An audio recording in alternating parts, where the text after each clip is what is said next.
Assalamualaikum warahmatullahi wabarakatuh. Baiklah, pada kesempatan kali ini saya akan membahas tentang tata cara perhitungan, penyetoran, dan pelaporan PPh pasal 25. Baiklah, sebelum kita membahas tata cara perhitungan, penyetoran, dan pelaporan PPh pasal 25, alangkah baiknya kita mengetahui apa itu PPh pasal 25. PPh pasal 25 adalah pajak yang dibayar secara angsuran.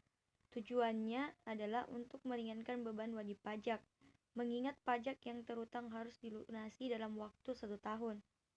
Pembayaran ini harus dilakukan sendiri dan tidak bisa diwakilkan. Nah, sekarang kita akan masuk bagaimana tata cara perhitungan PPh pasal 25.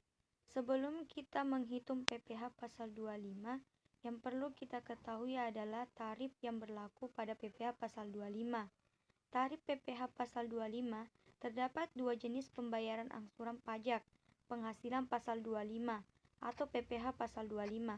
Untuk wajib pajak orang pribadi atau WPOP, yaitu wajib pajak ke orang pribadi pengusaha tertentu, WPOP-PT, yaitu yang melakukan usaha penjualan barang, baik grosir maupun eceran, serta jasa dengan satu atau lebih tempat usaha. PPh 25 bagi OPPT sama dengan 0,75% dikali omset bulanan tiap masing-masing tempat usaha. Tarif PPh pasal 25 untuk pekerja bebas atau karyawan yang tidak memiliki usaha sendiri. PPh pasal 25 bagi OP SPT penghasilan kena pajak PKP dikali tarif PPh pasal 17 ayat 1 huruf A Undang-Undang PPh 12 bulan. Tarif PPh 17 ayat 1 huruf A Undang-Undang PPh adalah sampai 50 juta sama dengan 5%. 50 juta sampai 250 juta sama dengan 15%. 250 juta sampai 500 juta sama dengan 25%. Di atas 500 juta sama dengan 30%.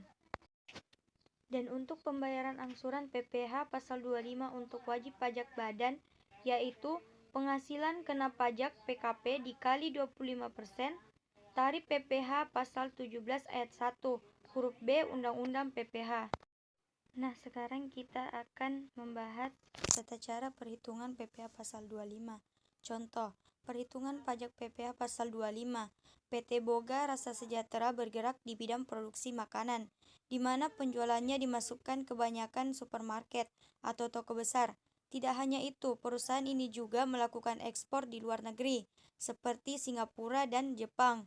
Misalnya, pada data pajak angsuran PPh pasal 25 yang sudah dibayarkan adalah 168.982.456 dan dalam setahun lebih dari 50 miliar, maka perhitungannya menggunakan tarif 25%.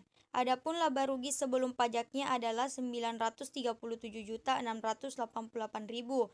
Tarif sama dengan 937.688.000 dikali 25% sama dengan 234.422.000.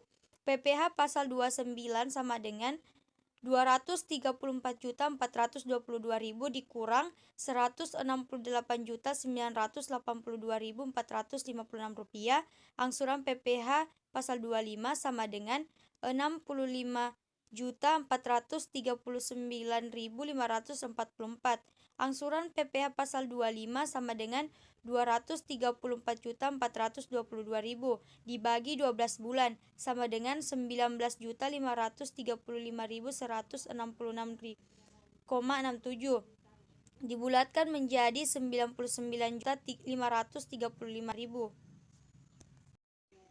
Sekarang kita masuk bagaimana tata cara pembayaran dan pelaporan PPh pasal 25 sesuai dengan Peraturan Direktorat Jenderal Pajak Nomor per 22-PJ-2008 dikatakan bahwa pembayaran harus dilakukan dengan membawa surat setoran pajak atau SSP atau dokumen sejenisnya.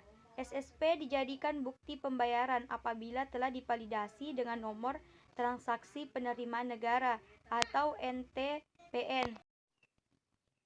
NTPN itu sendiri merupakan nomor yang tertera pada bukti penerimaan negara yang diterbitkan melalui Modul Penerimaan Negara atau MPN. Surat pemberitahuan masa PPh Pasal 25 dianggap telah disampaikan ke Kantor Pelayanan Pajak sesuai dengan tanggal validasi yang tercantum pada SSP. Batas waktu pembayaran PPh Pasal 25 adalah setiap tanggal 15 bulan berikutnya. Apabila tanggal 15 jatuh pada hari libur, maka pembayaran PPh Pasal 25 dapat dilakukan pada hari kerja berikutnya. Terima kasih telah menonton video saya tentang tata cara perhitungan, penyetoran, dan pelaporan PPh Pasal 21. Semoga bermanfaat bagi teman-teman sekalian. Assalamualaikum warahmatullahi wabarakatuh dan sampai jumpa di video selanjutnya.